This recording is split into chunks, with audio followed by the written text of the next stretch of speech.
share this on, okay, so we're set. All right. Good afternoon, everyone. This is Jamie Hartman, and I'm coming to you for today's weekly, although they haven't been quite weekly, live question and answer session.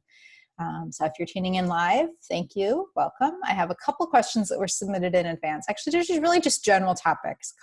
So I don't have normally I'll put up if there are real questions, I'll have have them written out so we can refer to it. But I'll just talk briefly about kind of what was asked, what I was asked to cover, and how you can learn more if you find that these talks are helpful and that you want to talk with me in detail personally. So the questions that were submitted, or the topics that were submitted for me to talk about, relate to doing reintroductions of foods.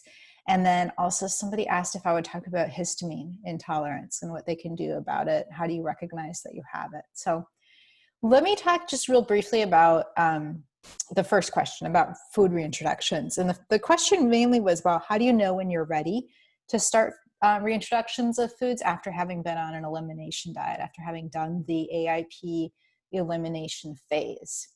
So first thing to dispel is the notion that you have to meet a certain time frame. So a lot of times people will hear that you have to do AIP for X number of days or until you are completely symptom-free. Those are the two things that I hear the most that I want to dispel right now as complete myths. There is no absolute clock to it. And having your goal be that you will be symptom-free may be a wonderful thing and may be achievable for some people depending on what their health state is and what symptoms we're talking about. But it is not actually realistic for everybody. You know, sometimes we've had things happen in our body that are not going to be reversed, and we are still going to experience some symptoms. Or it could be that symptom reversal is going to really take a very long time, and you don't necessarily need to stay in the elimination phase of AIP to still get the benefits of AIP. So those are kind of just common myths that I hear. So do you have to be symptom-free? No. But you do need to feel like you have improved enough that if you were to reintroduce a food, do an experiment and find out that a food doesn't work for you, that one, you have seen enough improvements in your symptoms that you'll be able to recognize something not working. So that's important. You also want to be feeling good enough that if a reintroduction doesn't work for you and you have a setback, that you can kind of tolerate it, you can bounce back.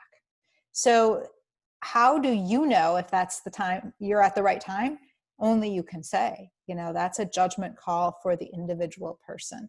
If this person is ready to reintroduce foods, it's going to be because they have decided that they are, not because they got an approval from me, their coach, their nutritionist, their doctor, whatever the case might be. So that is that symptom question that comes up. And then how many days do I need to be on the elimination phase is another thing that I'll hear or that I'll see people saying is, you know, a misconception, because timeframes get thrown out there, and I'm guilty of it myself. I'll tell people 30 days, 60 days, 90 days. And it's important to understand that those are not, you know, absolutes. Your body doesn't count days. You know, there's no healing clock. There's nothing magical about a certain number of days. So the guideline that I give, and I tell people to remember, are two numbers, 30 days and 90 days. 30 days is really the minimum in which we expect it to take for somebody to see some significant results. It's not going to happen overnight. You know, you can change your diet, and you might start within just a couple of days recognizing that you're feeling a little bit better or quite a bit better because maybe you've eliminated some trigger foods, something that you're intolerant to, and that's fantastic. But for real healing to take place, you really need to give yourself a good 30 days of eating in this new way in order to reset everything. So that's why 30 days is thrown out there. But don't count days. It's not magical. I mean, we all kind of do it anyway, but it's not like, you know, there's some absolute clock. There's not some like, you know, criteria we have to start over, you know, if you slip up. But that's a rule, a general kind of guideline, like, the term rule of thumb, that you need to do it for 30 days to see, how you're feeling and to get that healing, and to not be discouraged. If you've been doing AIP for fewer than 30 days and you aren't feeling like it's really working for you yet, to resist any temptation to get discouraged. Because even though other people might feel like something has clicked immediately for them and you aren't, we're all different. So give it at least 30 days. But then what do you do after that? Like, what if after 30 days or 35 days or 40 days, you still aren't feeling like you're ready to move to the next phase, the reintroduction phase? That's fine. But if you get to 90 days and you still aren't feeling like you're making some big improvements, then it really is time to look at doing some deeper troubleshooting. Because at that point, it's not going to just suddenly start working if you just keep doing what you've been doing. So there's this window of time, between 30 and 90 days, where we see most people will find that they make some pretty big strides forward. I have worked with a lot of people who it seems like it kind of kicks in around 45, 50 days. It's like they get to 30, they're kind of discouraged. They might not be feeling much better. And then all of a sudden, a week or two later, it's like the wins just start coming. But that doesn't happen for everyone. And if you get to 90 days and you're feeling better, but not 100% better or not ready for reintroductions, that's okay too. I feel like I've kind of rambled on here a little bit. I probably should have organized my thoughts a little bit more here on that. But the bottom line is that when you're ready for reintroductions, honestly has nothing to do with how many days you've been doing it. So I throw out those dates just to give you kind of some guidelines of when to start doing troubleshooting and when to get discouraged or not be discouraged. But you're ready for reintroductions when you are ready for reintroductions. So when you're feeling enough improvement that you'll be able to recognize any reactions and be able to bounce back if something doesn't work for you. And remember that a reintroduction is not the end of healing. So when we move from the elimination phase to the reintroduction phase, 99% of your diet is continuing the way it was in the elimination phase, right? You're just going to pick one thing and test it, right? That's how reintroductions work. So it's not like something stopped. So if you are still hoping to see some more improvement, that should still happen as you continue through reintroductions. Reintroducing foods, if you do it in a methodical process, will only enrich your healing, because you're going to discover what foods are you avoiding that you don't need to keep avoiding that actually provide some nutritional benefit. And what foods is it really like a priority that you continue to avoid? So if I had one message to give to people who are wondering about when am I ready for reintroductions, is that if you're starting to wonder, I bet you are. You are probably ready. If you're thinking, I've been doing this long enough, I'm seeing some improvement, can I start reintroductions? Yes. Now, you don't jump to 10 things at once. A reintroduction isn't just like, let me eat whatever I want. A reintroduction is identifying individual foods and testing them one at a time. And starting with those phase 1 foods, the stage 1 foods, the ones that are the least likely to cause a reaction in most people. And there's no guarantee, but they're the least likely and that provide the most benefit. So if you're not familiar with those, you'll want to do the research on that, figure out which food you want to reintroduce, how to do it carefully, all of those things. But again, if you're starting to wonder, am I ready? I bet you are. So I encourage you to go for it. Okay, that's basically all I wanted to say about reintroductions. I think that kind of covers the question that was submitted. The other questions that were submitted had to do with histamine intolerance. And I've actually, it's a topic that I learned a lot about when I became a health coach. I didn't know a lot about it prior to that. It wasn't something that I personally experienced on my health journey, or at least I didn't recognize I did. Now looking back, I realized, I probably was experiencing it. I just didn't know what it was. So it's kind of neat to have learned that about myself going backwards. Nobody ever diagnosed it on me, and it probably was an issue that I just hadn't recognized. The first thing to know about histamine intolerance is that it's not an all or nothing thing. It's kind of poorly named, because it's not that you are intolerant to histamine in the same way somebody might be intolerant to a particular food. Histamine is something your body naturally produces. So you really can't be, intolerant to it 100%. So it's really a case of when you are experiencing what is commonly called histamine intolerance, it's that your body is just holding on to or producing too much or being exposed to too much histamine that it can't clear it fast enough. And so you're getting some symptoms in reaction to it. At a lower level, you would not even recognize it as a problem because it's part of your body's natural response. A lot of people are familiar with the term histamine because they know about antihistamines. You know, if you have an allergy, you might take Benadryl or Claritin to address that histamine response that is that allergic feeling. And so you are often, people are familiar with that. And what an antihistamine does is it blocks the receptors in your body of the histamine. So histamine is part of the inflammatory response that your body experiences that's natural. It is causing red blood cells to open, to kind of swell so that the rest of your immune system can see it, can send the white blood cells in there to help out with that infection or that reaction that's happening. So that's a positive thing because it's part of our body's natural response. But if we're getting too much of that, then we're just feeling that inflammatory response and none of the healing response to it, or not enough of it.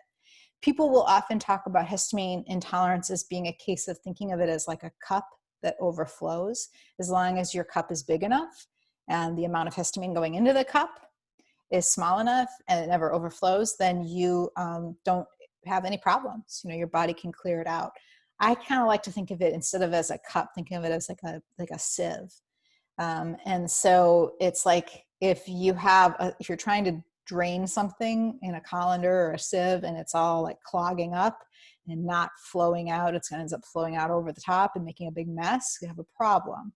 That's what happens with your body if you are being exposed to a lot of histamine and your body's not clearing it out.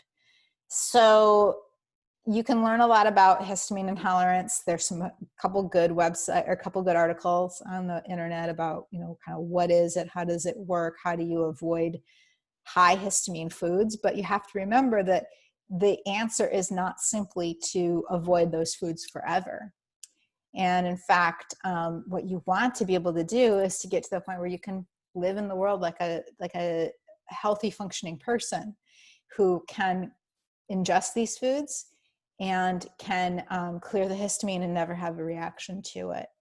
So one of the ways that we look at doing that is trying to figure out what is the root cause of the histamine intolerance. Why is it that your body is not able to clear that histamine at a rate that helps you process it and feel good?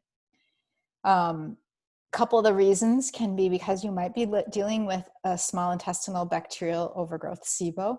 So you may have this overgrowth of bacteria in your small intestine, which causes all kinds of issues, but everything can get better when that is treated. You could also have a deficiency in an enzyme that breaks down this histamine. So there are, a couple ways that this can be, influencing you. It can be that your body is just struggling to do the process of clearing that histamine, and that you could support it with addressing some of those issues. If you are dealing with histamine intolerance, I would strongly recommend you work with somebody to help get to the bottom of it.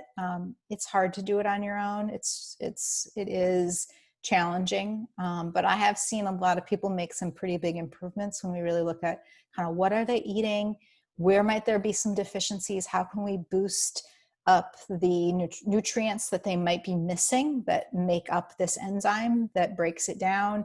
How can we work on, some techniques that help them avoid some of those histamine-rich and histamine-liberating foods, yet still have a really sustainable, nutrient-dense diet.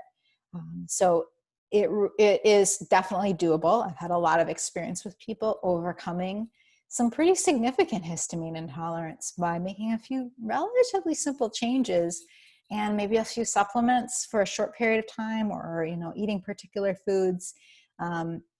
There isn't a one-size-fits-all approach, though, like with so many of these other things. So if you're finding that histamine issues are holding you back from feeling good, and you haven't been able to kind of address it on your own, working with somebody like myself or another nutritionist, another coach, or a functional medicine practitioner could be really helpful. I think one of the advantages of working with somebody like me, who isn't just a doctor who's going to see you once and then send you on your way, is that the reality with histamine intolerance is that it's not like somebody can just write a prescription and now you're cured. It usually does require some trial and error and some experimentation and some tracking of symptoms and a food intake and all that. And that's what, health coaches, AIP coaches like myself are set up to do. So I hope that gives you a little bit of an idea about where histamine intolerance kind of can play in to your overall healing. The big thing to remember is that it is not the end of the world, and it is actually relatively easy is the word that comes to my mind. And no, it's not easy when you're actually doing it, but I've seen a ton of success with people reversing it by just having a little bit of patience, making a few key changes, and then ultimately being able to kind of go on with their life. So if that's the root of what is going on with you, why you're having food reactions or not feeling good, it's kind of exciting when you discover that, because it is something that we can make some pretty big improvements on pretty quickly, actually.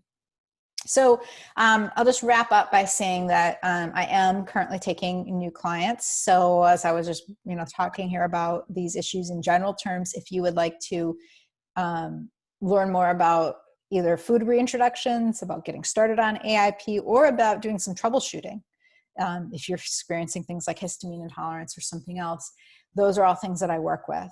So I am taking new clients, and for the month of June, we've only got a few days left, but I will, if anybody contacts me about this and wants to get in on it, I will extend it. But for the month of June, I'm offering a special.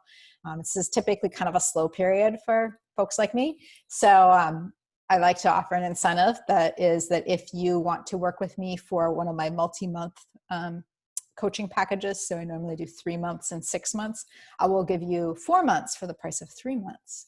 So we'd start now, and then we would be working together through the summer and into the fall. And I'll give you a really good head start on kind of getting, ready for, the winter season, feeling your very best. So if you're interested, you can go to my website, gutsybynature.com, and you can click on the Work With Me link and go ahead and sign up for a discovery consultation there, and we'll talk about your individual needs. So I've just been talking generally here about kind of a few topics, but I'm happy to talk with anybody individually. I do discovery consultations as well for absolutely no obligation, no charge, 15-minute sessions. So if anybody feels like that would be helpful as well, we can do that. So I'm going to wrap up because that's it, short and sweet. The next session, I try to do these weekly, but I'm going to be off for the next couple of weeks with the 4th of July holiday and some other things that are going on. So the next one, I don't have the date in front of me, but it'll be scheduled for, let's see, in 3 weeks. So I guess that would be like July 9th. Yeah, July 9th should be the next one. Maybe it's the 16th. Got to double check on that. So anyway, take care, everyone. Thanks for tuning in. Thanks for watching the recording if you're watching the recording. And have a very safe holiday if you're celebrating Independence Day. And take care, everybody.